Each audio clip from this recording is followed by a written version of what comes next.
What others overlook are for her faithful encounters. No matter if predominantly grown or gathered, they fuel her and her art, randomly by virtue of chance. Materials are abundant in bush or brush, wherever. That's her. Meet Jasmine Fookes, an interdisciplinary artist from Saskatoon, Saskatchewan, who wears many different hats in her art practice. She's currently teaching painting, but most often teaches digital imagery as a seasonal instructor at the University of Saskatchewan. She's also a managing editor of Blackflash magazine, that's one of the longest running publications in Canada. I guess for me, it's sort of like a trusting that the materials I need to use or will want to use or will make sense to use will just be presented to me. And I realize that sounds, pretty woo-woo or like witchy woman. All of a sudden, it will find its purpose. And my art practice started out as printmaking, so making multiples of a very similar image.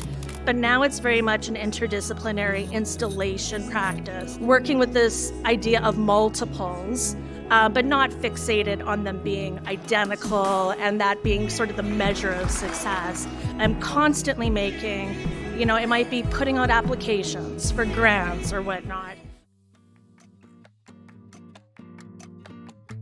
I too am very much influenced by the spirit of the land.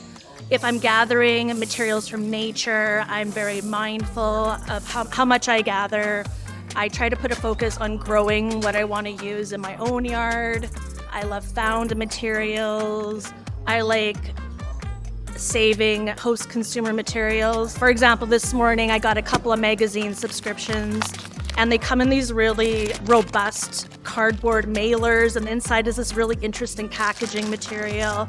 Even though it's catching my eye in the moment, I usually don't have any clue how it'll be used, what I'll use it for, but I feel a connection, and so I just organize it and store it, and 100% of the time, whether it be, a week down the road or 5 years down the road, all of a sudden it will find its purpose.